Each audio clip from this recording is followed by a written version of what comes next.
And the cool thing is players. Yeah. We get to get some insight from the players. Mm-hmm. That, I think, is coaches, they'll tell you the company line, right? Uh-huh. And for the most part, the players will too. Absolutely. But sometimes you get some gems. Like, you really get to know these kids. You get to see, the seniors or the captains up close and personal. Especially, when you look at obviously there's some teams I'm curious to keep a close eye on. I know the coaches do their own preseason coaches poll. Yep. So we're going to go over that We're today. going to go over that today, obviously. What teams do you think could make a magical run, and what team is you really are not buying? Yeah. Mm-hmm. Because there's always one, right? There's always, 2 years ago it was A&T. I didn't buy them, and look what happened. well, that's true. And we were both very disappointed with Oxford, 2 years ago, and then, but I'm curious to see how this year's going to look, considering, there are some teams where I'm high on, where you're high on, and there's some that we're both not on. Yeah, you and I are different animals. Yes. You know the inner workings of a lot of these teams. You have a tighter relationship with a lot of the coaches, 80s and so on. Right? Mm-hmm. Your years of doing this around Oakland County. Mm-hmm. For me, it's more of traditional. Who traditionally is a strong player? That's where I am, because I am still on the outside looking in a way. I'm learning. Right. And over how long have I been sitting here with you? 2 years at least, 3 now. So it's like I'm learning from you, but I'm still that newbie. I treat me like I'm the audience at home. I'm just the general audience, and you go, oh, Avondale. Oh yeah, okay. Oh, Clarkston. Oh, they're the big power, right? So that's where I'm coming from. Right. Kind of from as the average viewer watching what is taking place here with the football teams in the season. Yeah, obviously, I do want to talk a little bit of these teams. Obviously, I do want to start with the new kids in the block, Harper Woods. They have one more year left in the league, obviously, and I know it's not really this. Yes. But if you're just tuning in, Harper Woods will be in the league starting next year. The Pioneers, Harper Woods will be in the league starting this winter. For basketball, obviously, we're gonna bring up their schedule. We're gonna talk a little bit about them before we start with the coaches poll. Their schedule is out, so we'll do a little bit of brief on Harper Woods. Obviously, yeah, they got a lot coming back. They got a good quarterback. So we've had a couple interviews where the coaches were asking their opinion. Mm-hmm. And one said, oh, it's interesting. Mm-hmm. The other one said, I had no idea. I had no idea. So at Media Day, what was the response of Harper Woods? Everybody has to know. Everybody now knows they're coming. They were we know the last few years with Harper Woods. The last few years, Harper Woods has been they made the playoffs the last 3 years. Yeah, it's gonna be very interesting to see what they do. There's a lot of unknowns. When you have around the OAA, these coaches know each other, right? And a lot of them are assistants moving over here, or played under coaches, or have been weaned, grown up and weaned through the OAA, either as players, assistants, they've been here. Yeah. So bringing them in, a newbie, right? Do you think that brings a wrinkle, or do you think what was your impression? It brings a wrinkle into the league. I think, when you look at especially next year, because they're still going to be pretty good. I know Coach Rob Olden, what he's going to bring to the table. I think that they're going to be very competitive. I know they played a tough schedule. I'm looking at their current schedule right now, and they're an independent, but they've got some teams they got to play. They open up with Ypsilanti. They got to play Pinckney. Pinckney can be tough. Yep. Then they got to play St. Mary's. Orchard Lake? Yes. Okay. Pontiac Notre Dame Prep. Detroit Country Day. Tough. Hamtramck. Allen Park. Tough. Warren De La Salle. Tough. And they close out the year with E-Course. I don't know anything about E-Course. E-Course they beat last year 45-24. So they are an independent. Right, they're an independent, yeah. Is that just for this year, or have they always been independent? They've been an independent for the last few years in football. I did not know that. They played the likes of Novi, Detroit Catholic Central, Pontiac Notre Dame Prep, Davison, Warren De La Salle. I mean, they lost. So who's their rival? Do they have one? I mean, if you're independent, that means you kind of pick up games as you can. They don't really have that rival. I mean, like, I know in basketball, a rival has to be Harperwood Chandler Park. But if they have to have like an OAA rival, people say, well, Ferndale might make some sense because they're the closest to Harperwood. But yeah, rivals are developed over time, though. Right? But I just don't think Harper Woods has that rival in the OAA as of yet. Or even on their independent schedule. Right, even or their do independent they? schedule. No, I don't think they do. I mean, like, people say, well, is it E-Course? Possibly, maybe. I'm surprised that they were independent. How many other independents are out there nowadays? I know Notre Dame Prep is an independent. Country Day's an independent for football. Really? But there's not a lot of independents. Yeah. I mean, Harper Woods, they used to be in a small. We started lining up. Interesting. Well, so, that brings another element to the table of why they joined up. It brings they're not leaving a league and getting out of one. They didn't have one. So when I'm looking at Harper Woods' schedule, when I'm looking at their schedule, I mean, like, I think they'll knock off Ypsilanti. I think they'll beat Pinckney. St. Mary's will be a really tricky game. So will Notre Dame Prep, and so will Country Day.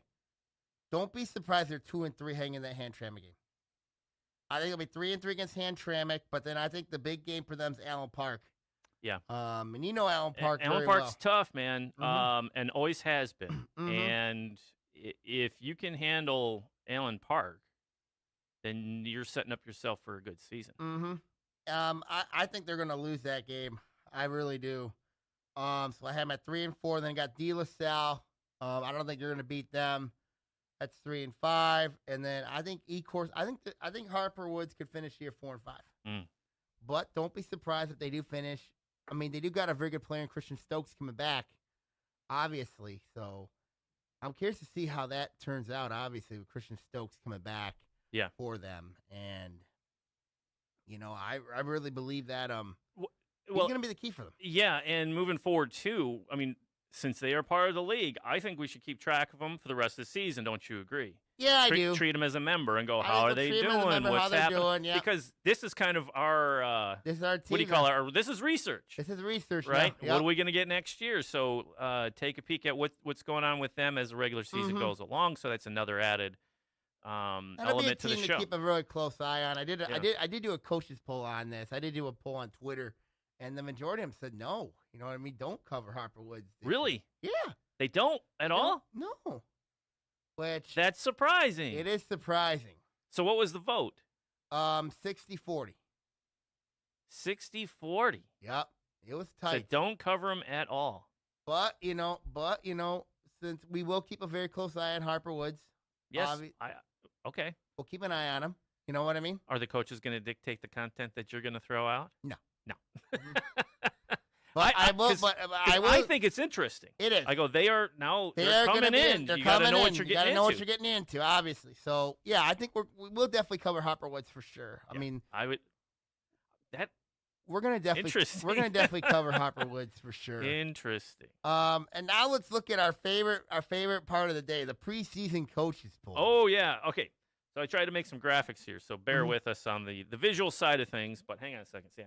Go ahead. You give them the preview. I mean, when you look at the what do you want to go blue first, Ian, or do you want to go red first? I get red and white up here on the screen. Okay, the red and the white. The red and the white obviously got West Bloomfield's the top team, obviously. 3 first place votes. 3 first place votes. Clarkston is number 2. Lake Orion number 3. A&T number 4. Oxford 5. Stony Creek 6. So before we go ripping through these, do you want to digest what we just read? Yeah, let's digest the red first.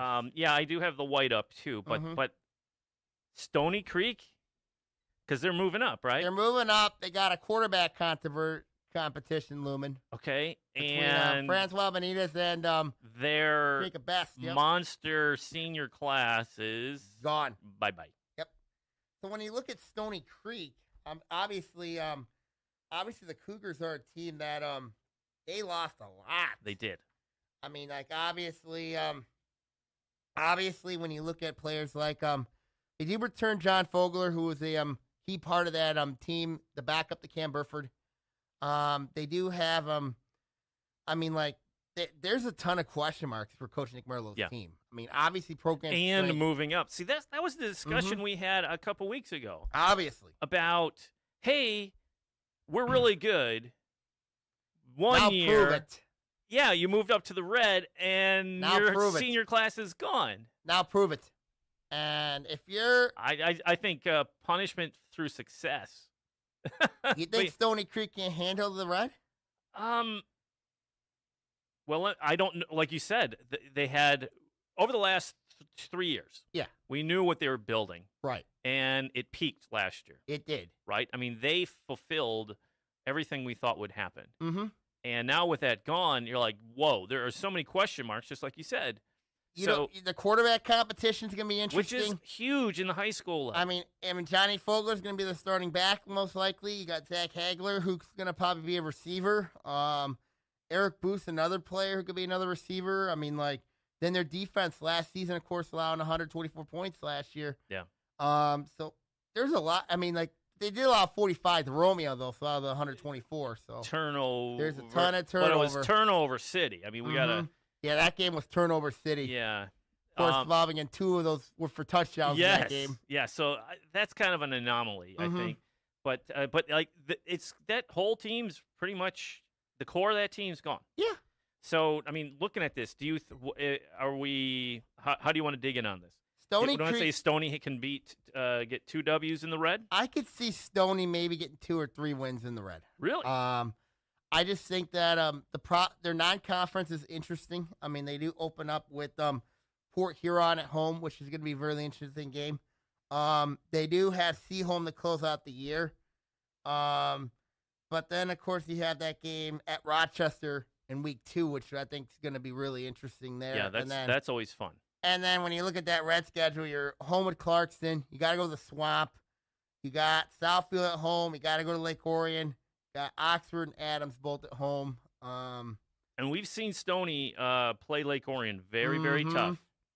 Yes. Regardless, I mean, even on the come-up, as they were building up to what they had. I remember that playoff game. You know, Nick Merlo had a really good game plan. Awesome game plan. He had a really good game plan there. Hang on to the ball. Hang on to the ball. Hang on to the ball. Make sure your offense, their offense just doesn't get a hold of the ball. Yeah, and it worked. It worked.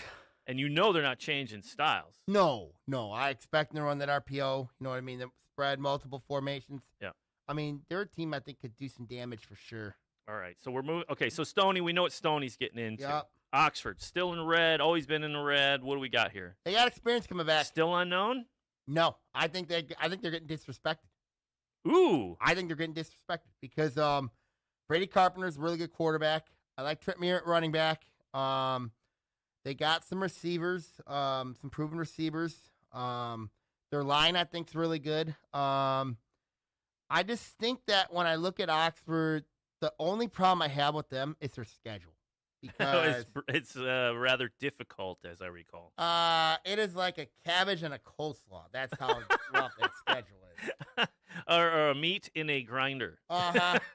Obviously, when you look at Oxford, their schedule, they open up with Romeo, and that is going to be brutal. Yeah, that's a tough opener. Yeah, really tough opener. And then you got and then your other non-conference games include Rochester, Chippewa Valley, and Adams. That's your non-conference. Tough. Yeah, really brutal. Yeah. So what's the red schedule as far as home and away? They are home at West Bloomfield, at Lake Orion, home at Clarkston, at Southfield, at Stony Creek. Okay, that's not that bad. Not that bad, but you know, I'm thinking when I look at Oxford, you know, I know Coach Zach Lyon's going to have that team ready, compete every week. I know he has championship aspirations. He's got a very good senior class. So I'll be curious to see what they have. I'm really, especially offensively, because they were not good last year. No. Only scoring 10 points the last 4 weeks. Yeah, that was difficult. Yes. And not knowing the details of injury situation, health situation. I mean, last year was so just, we know It was just crazy. Mm-hmm. So this is, if everything holds par, everybody stays healthy, everything goes on. I think they're going to surprise they should do okay. I'm so excited. The only problem I have with them, and it's not their personnel or their kids or their coaches, it's the schedule. That's the only problem I have. Yeah. You know, I think they're going to be a good team. I have them ranked in the top 10. Really? I have Oxford ranked in the top 10. So that's a little heads up for you. Okay. So that's how high I am with Oxford. I don't know if I'm that high. I have them ranked. But I'm really excited to see, you know, a regular season out of these guys. Mm-hmm. Right? Yeah, especially. It's tough to come in as a new coach to get things going under those circumstances of what they were running into last year. It was insane. Yes. So I'm really excited about Oxford. Okay, A&T. What do we got on A&T? Uh-oh. You agree with this ranking? Isaiah Marshall is going to be a good quarterback. Okay. They got some good players. You got John. They got David Young. They got. I've got too many concerns up front with this team, and I got too many concerns with them at the rushing attack. Yes, I know the RPO. Yes, I know they got a new coach in Aaron Marshall. Yes, they got probably one of the worst uniform combinations in sports. But that does not equate to wins or losses. But when you look at their schedule, A&T's schedule, it is brutal. I mean, worse than Oxford's. No, Oxford's is much worse. Yes. Even though A&T was not at media day, they still got to play River Rouge. That's going to be brutal. They got to play. I think they got Oak Park on the schedule. That's going to be interesting. And then, of course, they got Detroit Cast second open the year week 1. For them to win games, Isaiah Marshall has to stay healthy. If he doesn't, this team could go south real quick. Yeah, so what's their O-line looking like? That's the big question. Yes, they got some experience coming back, but the question is, how is their line going to look? That is the big question. Yeah. I don't have anything on Southfield with me right now. Yeah, I mean, they're going to have to move the ball. They run that RPO, which they will, especially with Marshall. Well, RPO also can get your quarterback hit quite a bit. Correct. So, yeah. A&T's got some concerns. I mean, like, even though I got them ranked high because of Marshall, it's a pretty dangerous rank. Yeah. I have them at. Okay. Let's roll up to Lake Orion. This is an interesting team. So Lake Orion seated third by the coaches. That's about. Is that what they were last year? Yeah, but I've got some concerns. Can this team mesh? Can they develop chemistry? Can they develop a bond? You know what I mean? That's the big question I have with Lake Orion. Other question is defensive secondary. Can they develop chemistry? You know what I mean? I thought last year, to be honest with you, I thought Kyler Carson struggled in some games. Now, I know he's been to a lot of camps and all that. I'm very curious if he's been to the team organized camps and all that. That's the big question. Okay. There's just, this team can be as good as 6 wins, but as bad as 2. The schedule is brutal. Mm-hmm. I mean, they got to play Utica Eisenhower week 1. Yes. They got to play at Saline to close out the year. That is and then they got brutal. North Farmington week 2, which is going to be really interesting. Yeah. And then they got Seaholm, which there are no gimmies on there are no gimmies on that schedule. There's always like somebody going, okay, they're going to get it. But if they're not ready to go right out of the gate. Mm-hmm. And you have West Bloomfield, Stony Creek at home, and Oxford at home. You got to go to You got to go to Clarkston and A&T. You know. So some of the toughest games they're going to have home. At home, which is good. But they got to go to Clarkston and A&T, which is going to be really interesting. Yeah. But they've had success at A&T. Oh, absolutely. They've won the last 2 at A&T. Yeah. So having some of the tougher games at home, I think, is a benefit to them. Yes. Is it a 7-point swing? Can they, are they good enough to say? Usually at home for me, I always say it's about a 7-point. Yeah, advantage. but not against these teams. But some of these teams, it doesn't matter. No. Yeah. Doesn't matter at all. All right, let's roll up to Clarkston. What do you got? The question for them is going to be, they're going to ride Mike DePillo and Ethan Clark. That's what Kurt Richardson said at Media Day. Yeah, the Twin Titans are gone. They're going to ride, yep, Spindler, Dillinger are gone. There's some questions up front, obviously. You got Cole Dillinger up front. Who's supposed to be very good, He's going to be very good, yes. I'm curious to see, can Logan Call step up? You know, can he step up? Now he's going to be the number one receiver over there at Clarkston. Kurt said they're fine. They're going to be fine. You know, but they're going to be relying a lot on DePillo and Clark to carry them. Well, they had a lot of underclassmen playing over the last couple of years. True. Right? We saw that because of the injuries that one year. He came in last season. DePillo did start the whole year. Talking about it. Yeah, DePillo started the whole year in 2019. He started the whole year. Yeah. Curious to see where Davis York fits in this picture. Do you find the seating as number 2 accurate? Yes, because you got West Bloomfield as the defending state champion. Yes, I do. I see it really accurate. You know, with Clarkston, I think it's going to come down to. I'm a little concerned about their secondary. Their linebackers are going to be the strength of defense. They did get a transfer in there from Plymouth-Salem. Okay. But the key for them is going to be that defensive secondary. You know, and if they struggle there in that department, they're going to have some problems. You know, and they were exposed with that last year against Grand Blanc, where their secondary was exposed. I mean, I don't think Kurt Richardson has fixed that secondary yet. And, you know, that's going to be the big-time question there for Clarkson. Have their secondary gotten better from the last Can year? they stop the deep threat? The deep threat. Okay, defending state champ, West Bloomfield. Well, this is interesting. Class of the Red? Coach Therese Grice. New coach, that's right. New coach, defensive coordinator from West Bloomfield a year ago. Yep. Used to be at Detroit Renaissance head coach. A nice chat with him. He's really high. I mean, they're going to be very young. But anytime you return players like Dylan Tatum, who's played, and then anytime you also have another one as well, in Samaj Morgan, who I've been really high on. And then you go have Amir Herring, Ryan Ross up front. And then your defense is going to be really good, led by Brandon Davis Swan, Lorenzo Williams, Mike Williams. I mean, Speed, athleticism, strong running game. Mm-hmm. And then you look at Raekwon Nance, obviously. We've seen what he did in JV last year. Yeah. You know, we have the filmable on TV to see it. I mean, I'll gladly send it over to Coach Grice. I mean, like. I'm sure he's seen it. Yes, I'm pretty sure he's seen it. I mean, like, Raekwon Nance reminds me of a lot of the great West Bloomfield quarterbacks have gone through there. You got Tristan Jackson. I mean, like, among them. I mean, like. It's still varsity level, though. It's still varsity level, but he has played varsity experience. He played some in the state championship game against Davison. Which is invaluable. I mean, it's unbelievable to have that luxury to do. It is. I mean, like, and you really look at. Because that was a blowout. That was a shocking blowout. Now, even if Brendan Sullivan played in that game, you'd think it would not have mattered. No. Okay. I don't think so. And he said that their questions were this year were going to be their young defensive unit. I don't think they're young at all.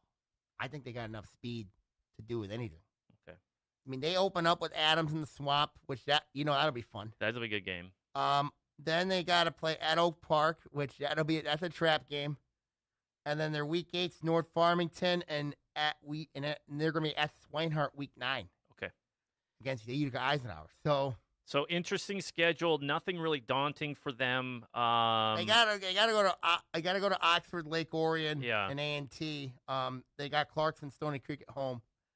So nothing real daunting. Nothing real daunting for them. I mean, especially coming off the state title. Mm-hmm. And like you mentioned about the personnel, they want to go back. They should. They're favored. They're one of the favorites. Are they? Yeah, they're one of the favorites already. Yes. So just so you know, we're about 27. Wow. I know, and we just did the red. So let's. I love talking about this. This is the fun stuff, right? We've been chomping at the bit to do this, but if we're going to get out here on time, get everybody their due, we've got to tighten it up just a bit. I know we gave a lot of attention to the red, but you're also going to do the white and the blue. Today, but we're also going to do the TV show. So we're going to have more in-depth stuff just like this on the OAA Now football preview show. Yep. So this will be in-depth on this. So let's we'll tighten it. That's my fault. I'm asking questions. I'm like, yeah, I want to know this. Okay. I mean, this is the stuff I want to hear. Okay. This is the juicy bits, right? This is what I didn't get to go to media day, and I'm just dying to hear this info. So let's move on over to the white. Yep. And so we have Oak Park, Groves, Adams, North Farmington, Seaholm, and Rochester. Any first place? How many first place Oak votes? Park had 3 first-place votes, which I'm up at arms with. Because I think Adams is going to be really, really good. Okay, so you think Adams should be up? Adams should be first, in my opinion, followed by North Farmington, then Groves, Rochester, Oak Park, Seaholm. Really? Yep. So they had a lot of injuries last year. Oak Park went 0-6. Made that run. Got everybody back from injury. Yep. Did all the guys that get hurt graduate? All the guys that got hurt graduated. So that was their team, right? That was their team. So, yeah. So there's a huge question mark for Oak Park. Huge. Because they're going to have a new quarterback, likely Ryan Ramsey. Running game's a big... So what do the coaches know that we don't? Maybe they know something I don't. Yes. It's like they got 3 first-place votes. I mean, that's what West Bloomfield got on their side. Yeah, but sometimes name recognition can get you. See? That's what I was saying. I'm the guy, and I'm the average Joe. Q public. You got to look at the talent that each team has inside. I mean, look at what Adams has got. I mean, Groves has got some question marks. I mean, North Farmington, how's their depth going to look? Seaholm, you got some questions there. Rochester, you don't know what they're going to be, especially at Rochester. All you got to do is look at that Adams game with Rochester, despite that undefeated season. Yeah. So, So has the white been adjusted, right? I mean, what any changes in the white from last year? Besides Rochester going up to the blue, from the blue to the white, yeah. I mean, like, Farmington went down to the white and the blue. Right. So there's a swap. Rochester moves up. Oak Park moved down from the red. But the blue is different from the white. Yes, it is. Right? So as I don't want to bounce all over, but showing Rochester, do you think that's accurate? Rochester should be in the white. The bottom of the white. No, that is not accurate at all. You think they're better? I think they're better than what their records indicate. They got experience back. Anytime you turn Alex Bellino at quarterback, they got the bulk of their team back. But everybody's going to look at that Adams game and say, you know what? That Adams game where they just got swallowed 39-7 on their home field. Oh, I did not. Adams. I didn't pick that. Yeah, Rochester had lost 15 straight to Adams, and they haven't beaten them since 1996. It's crazy. It's crazy. Yeah. So when you really look at it here, I mean, I think... Who's a sleeper on that white side? Do you have one, or do you think it's pretty cut and dry Adams? I think it's pretty cut and dry. It's Adams is the favorite. I think is going to win that division. I think Adams, because of the experience they got back, Tony Petrino. Yeah. They have, obviously, Parker Pico quarterback. You have Logan Patera. You got Tate Pico, Brady Priest. How many are there? There's 2 Picos. Oh, it feels like we've been calling their name for like 10 years. And then you have Brady Priest and you have the familiar names. The line are going to be pretty good. I mean, like, I really like Hassan Murray. I like Jack DeClerc a lot. But the white, if there's a sleeper, North Farmington. Okay. Reason why I say this is because the Raiders, Ryan Shelby at quarterback. You got Jasper Beeler. You got Aaron Rice. I mean, their line's a question mark. Their depth's a question mark. They play a tough schedule. Yeah. So North Farmington's a team to definitely keep an eye on. So that's my sleeper. Even though I have them ranked higher than Oak Park and Groves. So where do you think Oak Park should be? Oak Park should be probably between 4th and 5th in the white. Okay. I'm not being mean to them. Even though they came down from the red and they competed in the red. And that schedule is absolutely vicious that they got to play. I mean, they don't have a week 9 yet. Could it be Clarkson? Maybe. Ooh. But they have to play. Clarkson's looking. Yeah. Orchard Lake St. Mary's, they got to play. They got to play West Bloomfield.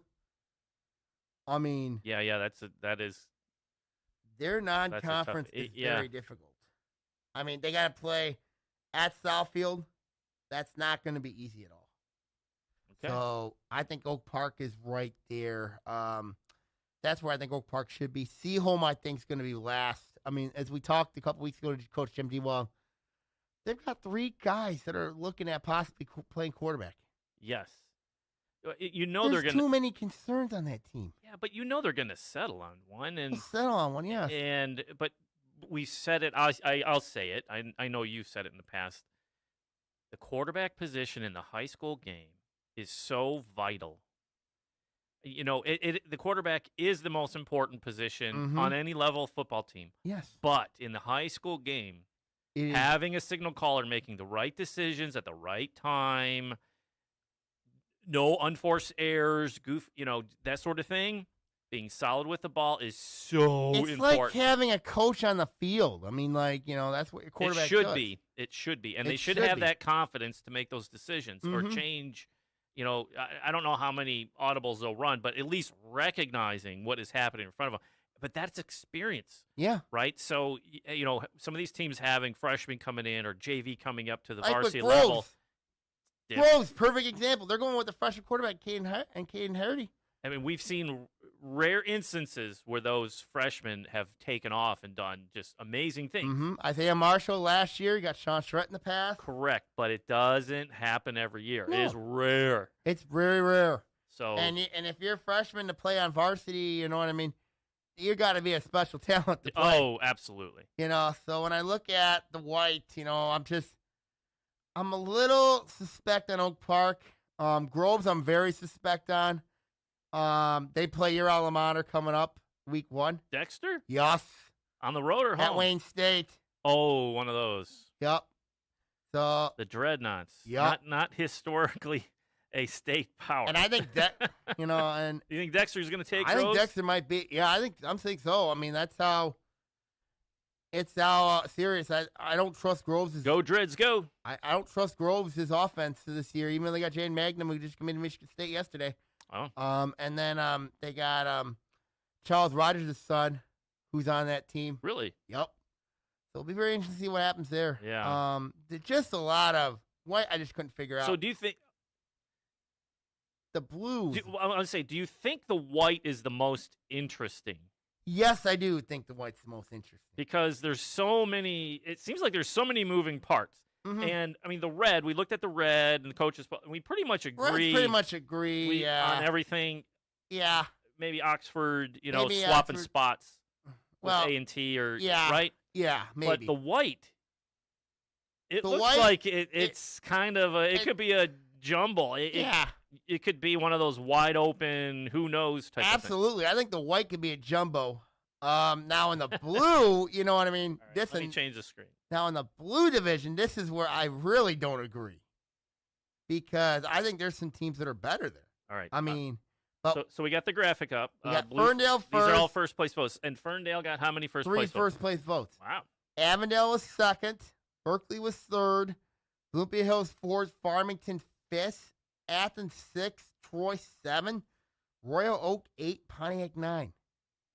A lot of teams in that blue. Farmington, come on. New coach, Jason Albrecht. They got experience back. They should be freaking higher than this. New coach inside the program. Yeah, freaking higher. They should be freaking higher. Right. Like how much higher? Berkeley? Bump Berkeley? I'm bumping Berkeley up. I'm bumping you are. Farmington up. So the one that the one that bothers me is Avondale. The one that really sticks out to me is Avondale. I mean, as soon as I typed it in, I was like, Avondale. Going yes, in the past they've been really good. Yes. I get it. But and the potential is there. We always say the potential's there. Absolutely, the potential's there. But what have we seen over the last 3 years? Avondale's been around 500. They haven't. They'll have a really good week and then completely fall apart. Yes. And maybe it's a senior-laden team, is it? Olympia Hills is definitely overrated in my book. Olympia Hills is really overrated because they got to find a quarterback. They don't have a quarterback. They were playing better. And then look at the last 2 weeks. Yeah, that's true. I mean, where they got outscored 66-23. Yeah, a whole bunch. And then you look at, obviously, I'm looking at it right now, and I'm saying to myself, okay, Berkeley should be higher than Ferndale. I think Farmington right now, to my opinion, is probably the third best team in the blue, behind Berkeley and Ferndale. So do you have Berkeley as the tops in the blue? Yes, I do have Berkeley's tops in the blue. Look at who they've got back. You got a quarterback in Zach Maurice. You have Ben Maurice as wide receiver. You got him. So what was the deal? Berkeley's got experience back. Experience matters in this league. Now, Ferndale's getting a quarterback coming back who didn't play football last year. Don't know his first name, but his last name is Bates. Okay. Really good player. Norman? No. No, because of COVID last year. He didn't play because of COVID. Okay.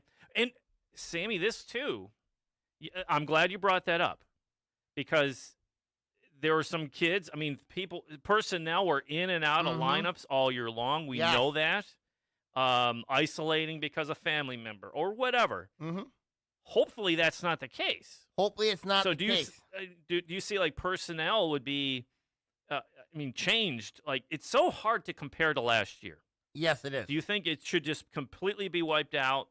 There's certain things you can look like quarterbacks, running backs, the skill positions. If they're coming back, we've seen those guys in action. Mm-hmm. But the support players, the numbers that these coaches need, like Berkeley, he was talking. Yeah, with Coach Shields, yeah. Tough numbers, right? And there's some of these teams that can't afford just general injuries, right? Let alone someone have to sit out because of a contact trace. Teams in the red, you know what I mean, can afford this. Teams in the white could afford this. I don't know if teams in the blue could. You know, when you really absorb absorbing general injuries. I mean, when you play football, you're going to be hurt. Yes. And you're going to have guys in and out of that lineup. Mm-hmm. And then you have the COVID situation is still here. It's still here. And it can impact the teams. It can, absolutely. I mean, when you really look at, and I'm really looking at. So even with depth, you're saying Berkeley's tops? I think Berkeley's tops. Okay. Even over Ferndale, who I think is going to be really good this year. Farmington should be ranked higher, in my opinion. Okay. Because of who they got back. I like Jacob Sanders. I like Dominic Peschel at quarterback. A team that I'm really keeping an eye on is Troy Athens. Okay. Evan Bieber at quarterback, which would be really interesting to see what happens. Now, you wanted to keep an eye on is Troy. You keep bringing that up because the one year I was like, let's go. Let's see what happens, right? We were trying. It's more of a moral thing. Well, last year, how did they do? They went 4-4. Right. That's a huge turnaround. Beat Bloomfield Hills in the playoffs. Yes, a huge turnaround. Before they were eliminated by West Bloomfield. Who eliminated everybody. Yes. But yeah, it's like, what's the makeup of that team? Were they at Media Day? Yes, Troy was there. I'm interested in hearing. And we got an interview. We did with Coach the coach. Frazier, okay, yep. Great. So that'll be on the OAA Now football preview show, which we'll have in the studio. Mm-hmm. So what did he say? I mean, or what are some of the nuggets? I mean, it's a huge turnaround. They have from not being able to score a dang point, right, to going 4-4. They have a good quarterback coming back. Massive. They have a very good receiver in Darius Whiteside coming back. I mean, this team. But do you think that they should be third from bottom? Yes. Okay. Because, you know what? I take that back. I don't trust Bloomfield Hills. I think both Troy schools should be ahead of Bloomfield Hills. And then you have Royal Oak, and then there's Pontiac. Pontiac actually gave me some hope when I looked at them. Was Coach was there? Yes. Okay. And I got an interview with him. This is good because this is the info we're looking for and hoping for those guys. And I found out their Week 8 game with Farmington, they're playing at that new complex. Oh. So it's going to be done? It's going to be done before the Pontiac's new field and track and all that. That is amazing. Mm-hmm. We got to get pictures. I'd love to share pictures of that because for Pontiac, that is a huge development. Yes, it is. Right? To have those facilities on site for those kids. They suffered. Oh, completely. Yeah. Mm-hmm. And to have that on site for them is a huge recruiting tool for It the is. athletics. And to have that there and for the community, not just for the kids, but the community can come out and see that facility. These kids. Awesome. That's awesome. We got to get a picture. They're going to be splitting time between Wisner and they're going to play some games at Wisner, obviously, the earlier games. Yeah, still trying to get that field ready to go. There's so many moving parts getting a field. That's a brand new construction, correct? Yes, brand new construction. Right, so, and we saw what happened here in Lake Orion when they just redid it. That took a long time. Took a long time. Yeah, they started it in May, I believe. And then it was done just before school started. So, but this is a whole new construction. I'm so excited for those guys. Yes, and so as far as W's go, what are you looking at? They're going to go with the freshman quarterback this year. No need to talk about that again. They're going to go with a young man. Going to go with a young man by the name of Jaden Robinson. They're going to go with him, and he's a 5'6" freshman. 5'6"? Yeah. They're going to move Charles White, who's a new Mill Coleman. Maybe, but they're going to move him to. They're going to move him to Charles White. They're going to move him to wide receiver because of his athleticism. For Coach Keith Wade, he said that they were going to change the culture, try to change the culture. Okay. And we know where this program's been. 5-73 since 2012. It's difficult. I'll just say that. Very difficult. And for them to change the culture, they've got to start winning games. They've got to start believing, I think they're going to be more competitive this year. And that's what we're looking for. That's what we're looking for. I think they're going to be more competitive. Yeah. Do I see a win in that schedule? Maybe.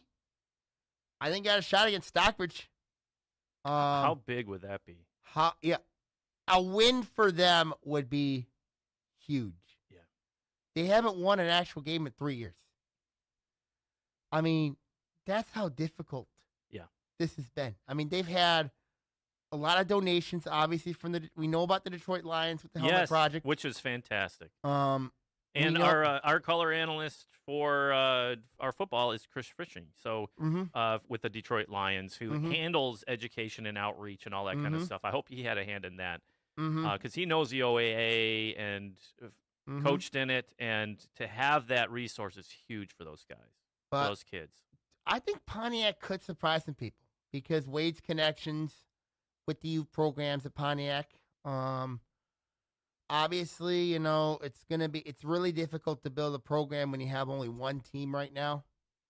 But for me, one thing he's got to do is build program strengths. Get more kids involved into the program. Yeah. And Coach CC was right a couple of years ago. It starts at lower levels. It does. And he's going to have to do that this year. He's going to have to really do that this year. Yeah. And having community support.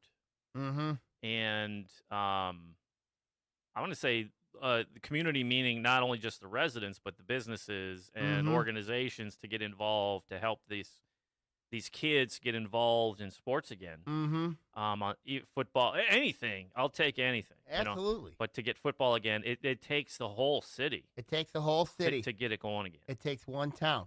Yeah. Like Pontiac is. And then the other team we haven't talked about is Royal Oak. Yeah. Low on the schedule there, man. The Ravens. The Ravens. They have an identity crisis. Because the reason why I say this is because last season Royal Oak started Hudson Settle at quarterback. And then the last two games, they went to Mekhi Jenkins, who was their original running back. Now, Seidel got benched, I know, in that game against prior to that. But Jenkins played the last two games, and Royal Oak's offense got better.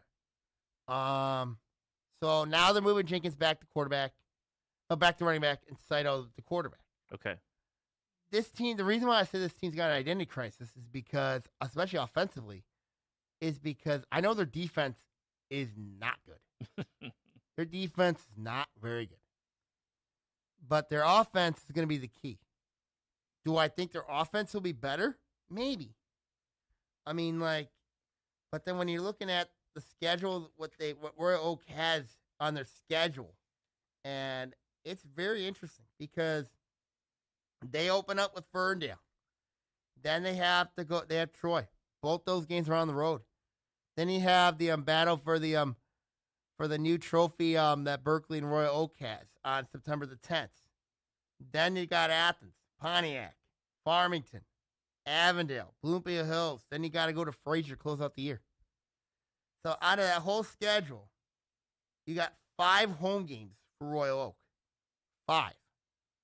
But your toughest games look to be on the road with the exception of Berkeley and Bloomfield Hills and Avondale. Yeah. So this team's got an identity crisis. They've got an identity crisis. What are they? Are they a full-fledged power team or are they a spread type of team? Yeah. I mean, Coach Ray McMahon, he's got an identity crisis. It's very similar to the boys basketball program at Royal. They have an identity crisis. But everything starts and ends with Jesse Hosington. Their tight end / defensive end. Everything starts with him. If he struggles, they're going to struggle. If he does well, Royal Oak's going to do well. Do I think Royal Oak's right where they need to be in the standings? Yeah. Yes. Okay. But don't be surprised if Royal Oak and Pontiac switches. Oh. If that happens. If that happens, that's good news for Pontiac. Mm-hmm. That means a couple W's. I wouldn't be surprised if that happens. But Royal Oak is in a really... So that means a league victory. Yeah. I mean, Royal Oak Pontiac game could be really interesting. But the key is especially on Pontiac side, if Ken Wade could get the momentum, the positive strides of Pontiac and bring it to the powerhouse. Yeah. But Royal Oak, that's a team I just can't trust right now. And I'm being honest with you. I can't trust Royal Oak right now. I know they have a cheer that goes like, pump that Raven spirit up. I'm going like, I'm looking at the schedule right now, and it's brutal. And then when I look at the blue itself, I think Berkeley's better than people think. I think Ferndale will be very good. But Farmington is being really disrespected in this poll. They're being really... The fact that they went to the white last year, they got a lot coming back. Their JV team was decent last year. Well, let's. What are the changes in the blue? Well, so we were talking about that in the red and the white. So Farmington coming down to the white Farmington coming down from the white is the only move, and then Rochester going up to the white. So that's the only. So they switch. swapped. They swapped. Yep. So everybody else remains the same. So, but Ferndale, I can understand why they're favored because of the talent they got coming back and the line up front. Avondale's probably the hard team to figure out because they've had games where they look really good, and then there's games where they just like say, you know what? Yeah, they packed it in. Yeah. Oh, and it was every other week.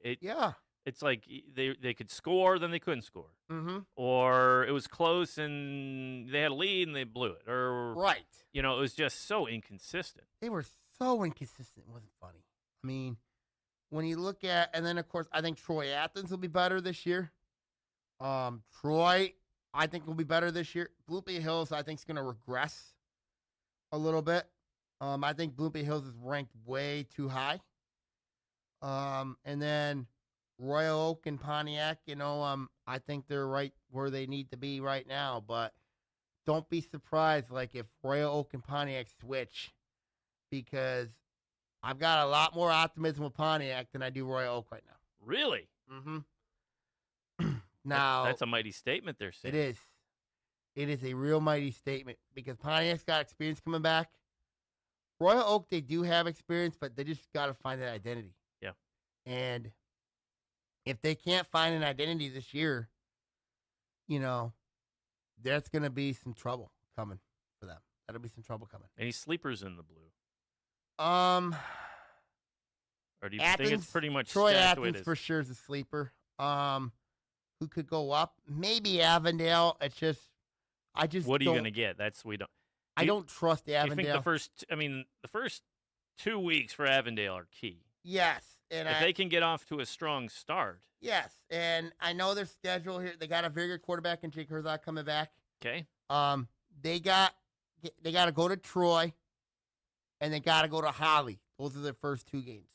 Holly's not an easy game for them. I mean, yes, they're going to be favored on paper, but they'll be favored at Troy as well. They'll be favored. Maybe not. Really? Maybe not, because Troy's got that jug of theirs. Troy's got the jug. Oh, no, wait, Avondale's got the jug. My bad. Yeah. Avondale's got the jug. So that'd be really interesting, a trophy game early on. But yeah, right away.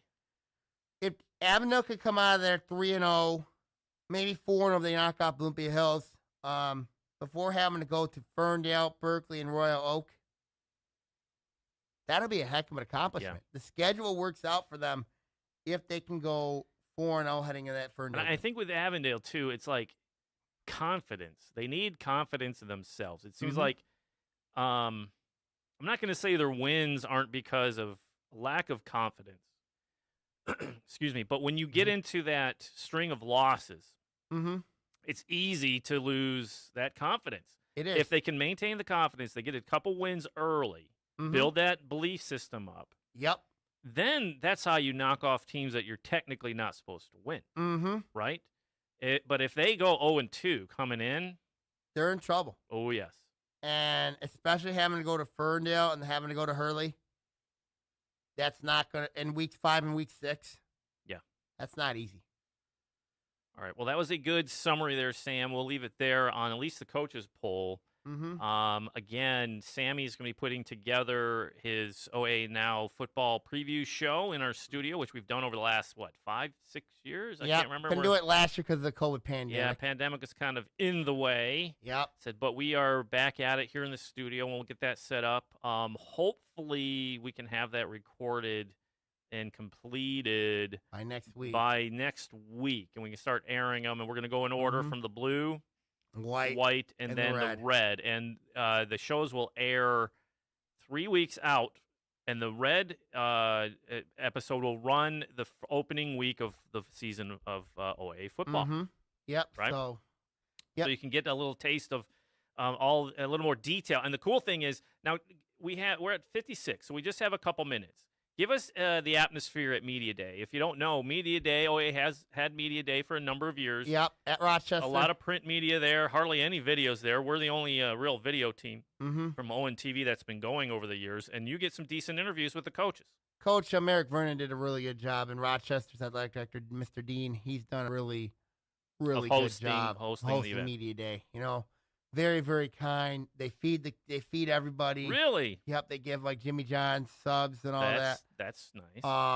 And then they let everybody talk, and then we do the interviews. Do the rounds, and then and I mean they do a fantastic job. Obviously, they do a wonderful, wonderful job. And I think it's a great exposure for the kids. You put microphones in front of them, have them sit up front, and go through the interview situation. Yep. It's a good learning experience for those guys. Public speaking, engaging with people you don't know. It break you out of your your cocoon, get you out there into the real world. I think it's great. I think it's good that the coaches get a chance to speak to the media and get some stuff out there and really let everybody know. And then you ask the questions going, why did your defense give up 1,000 points? Yes. I think Rochester's probably the most interesting one to keep a real good eye on, obviously. Yes. Yeah. I mean, the Adams game was probably for that. Everybody looks at. Did you bring that up in the interview? I did bring that up, yes. I mean, but I got at least 19 of the, I got 19 of the 20 teams that were there, or 19 of the, Oh, shoot, we missed two. We missed A&T. A&T was A&T, Oak Park, Clarkston are the three that I missed. Okay. I mean, but Athens, you know, we had. See, you asked tough questions. They didn't want to. They didn't want to answer those tough questions, Sammy. Well, at least, yeah. Thankfully, I know these coaches. You know what I mean. Yes, I got for a number of years. They're They're so generous with their time with the podcast and with you and all. Obviously, you know. So we'll see what happens going forward. Alrighty. Final thoughts this week. Obviously, wish everybody best of luck. It's happy fall sports day, everybody. Good luck to volleyball, cross country. Practice begins. Hot muggy day. Stay safe. Drink that water and Gatorade, man. Let the fun begin. Absolutely. Thanks, Sam. Yep. OAA Now is produced by Sammy Taormina. The views on this show are his and mine alone. I thank you all for tuning in and watching on YouTube Live. Again, if you'd like to watch, if you're listening to us on SoundCloud and Spotify, you can watch us live 10 a.m. Mondays at orionontv.org. Just click the Watch Live button and we're there.